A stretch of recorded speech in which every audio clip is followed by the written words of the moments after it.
In this video, I will explain how to write a linear equation in standard form. So when we say that an equation is in standard form, we mean it's in this form of ax plus by equals c. So here's a couple examples for us to work through. Let's take a look at the first one. We have the equation 3y equals 5x plus 4. So to write this equation in standard form, we want to get all of the terms with x's and y's on the same side. So as we can see here, the x's and the y's are not on the same side. So to get them on the same side, we can subtract 5x from both sides.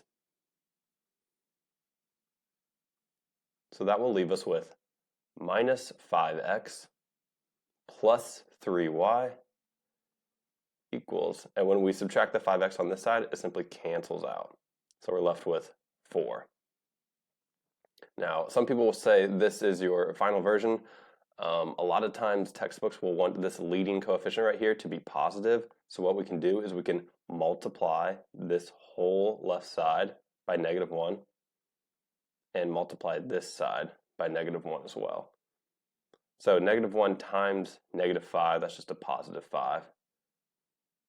-1 times 3 is -3. And then on this side we have 4 times -1, that's just -4. And we're done.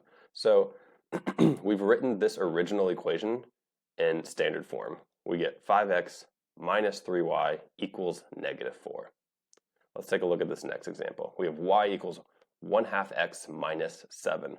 So when we write an equation in standard form, each of the a, b, and c's have to be integers. So that means whole numbers. So right now we can see that not all of these numbers are whole numbers. So what we want to do is we want to multiply both this left-hand side and this right-hand side by 2 so that we can get rid of this 1/2.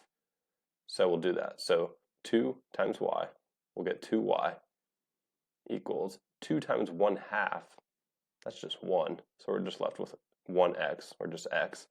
And then 2 times -7, that's -14.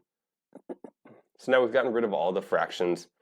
The next step is to just get the x's and the y's on the same side. So the way we can do that is we can subtract an x on this side, subtract an x on this side, and that leaves us with -x plus 2y equals, and then on this side when we subtract this x, that just cancels out.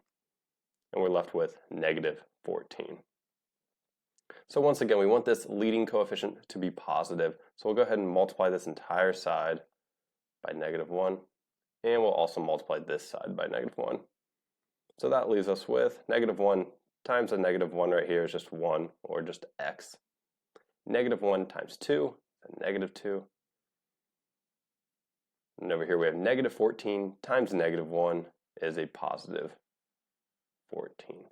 So this equation in standard form is x minus 2y equals 14. Thanks for watching.